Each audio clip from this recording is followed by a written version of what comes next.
In October 1995, a TV anime about giant robots aired in Japan and quietly detonated the medium forever. That anime was Evangelion. We're deep diving, not just into what Evangelion is, but why it's singular, why it just couldn't have existed anywhere else in any other time, and why there will never be another show like it. Chapter 1, the show that lied to you. Let's start with the bait. Giant robots, teen pilots, explosions, monsters of the week.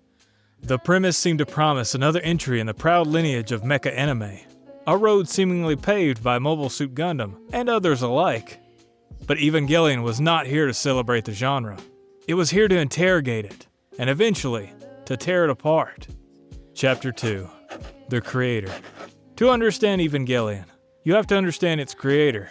By the early 90s, Anno was deeply depressed, isolated, burned out, questioning his place in the world. He poured that psychological state directly into Evangelion. This is crucial. Evangelion isn't just a story about depression. It is depression. It's claustrophobic. It's repetitive. It's messy. It's angry. It spirals. It questions its own existence, and it refuses catharsis. The show mirrors its creator's internal collapse and invites its very audience into it. Most anime try to protect you or distract you as a form of escapism. Evangelion does not. Where other anime go right, Evangelion turns towards you and unapologetically questions you along the journey. Chapter 3, Shinji Ikari, the hated protagonist. Our protagonist through it all, Shinji Ikari. He's been called whiny, weak, annoying, and a pushover. But that reaction says more about us than it does about him. Shinji isn't designed to be cool. He's not aspirational. He doesn't have the luxury of powering up and overcoming his trauma.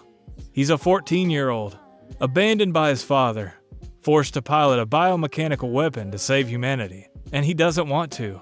That's the point. Most anime can give us empowerment fantasies. Evangelion gives us emotional realism. Shinji doesn't fight because he believes in justice. He fights just because he wants someone, anyone, to say, "Good job." That need for validation becomes the core psychological engine of the series, and it's painfully human.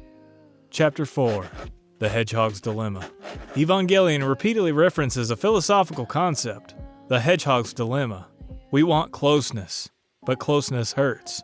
Look at Shinji, look at Asuka, Rei, and all of them. Every character is desperate for connection, and simultaneously terrified of it. Asuka builds an ego fortress. Rei erases herself entirely. Shinji collapses inward. These aren't archetypes. They're coping mechanisms, and Evangelion dissects them with surgical precision. Chapter 5, the mechs that aren't. Here's the twist. The Evas aren't robots. They're biological. They bleed. They scream. They go berserk. The mechanical armor is a cage, and it's symbolic. Evangelion reframes the mecha genre as body horror. It merges sci-fi spectacle with terror. When Unit 01 loses control, it's not triumphant. It's horrifying. And that horror isn't just visual, it's thematic. The show constantly blurs boundaries. Human and machine, self and other, individual and collective. Chapter 6, when budgets collapse, art emerges. By episode 25 and 26, the production was in crisis. Deadlines, budget constraints, creative exhaustion. And what did Evangelion do? It turned inward.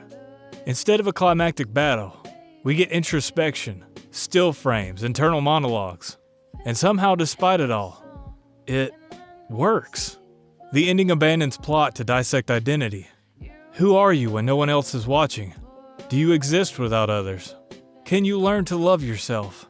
The final scene, Shinji chooses to exist. It's small, but it's also monumental and portrayed to perfection.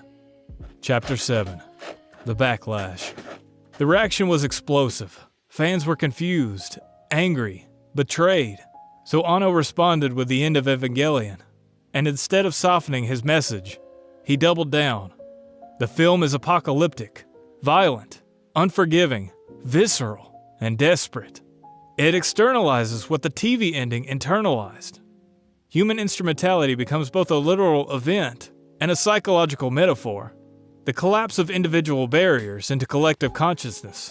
Is it salvation or annihilation? Evangelion refuses to answer because it's not interested in answers. Chapter 8. Why it couldn't exist today. Here's the hard truth. Evangelion was born in a specific moment. Mid-90s Japan. Post-economic bubble collapse. Pre-social media. Pre-streaming algorithms. Anime was less global. Fandoms were less monetized. Creative risk felt different. A show that radically deconstructs its genre mid-run, that abandoned spectacle for therapy sessions, would struggle in today's hyper-optimized industry. Evangelion was lightning in a bottle. It succeeded partly because no one knew what it was becoming. Today, it would be dissected in real time, memeified, spoiled, interpreted before it even finished airing. Evangelion thrived partly on confusion. Modern media truthfully doesn't allow confusing plot points time to breathe. Chapter 9. The Rebuilds. Years later, Anno returned with the Rebuild films, culminating in Evangelion 3.0 plus 1.0 thrice upon a time. And something changed. The rage softened. The ending felt healthier. Where End of Evangelion screamed, Thrice upon a time exhales. It's less about collapse and more about release. Anno, older and steadier, allowed his character something radical. Closure. And maybe that's the final layer of Evangelion. It's not just about depression. It's about growing beyond it. The final film ends with a message that seemingly asks the audience to move on. Final chapter. Why there will never be another. Evangelion is singular because it's a perfect storm. A depressed creator. A genre ripe for dismantling. An industry flexible enough to allow collapse on screen. An audience unprepared for what was coming. It's not just the themes. It's the timing. It's the risk. It's the vulnerability. Most shows aim to be loved. Evangelion risked being hated, and in doing so, it became immortal. Evangelion ends not with triumph, but with a choice. To live, to endure, to risk connection. There will never be another show like it. But maybe that's the point. Some stories aren't meant to be repeated. They're meant to be experienced.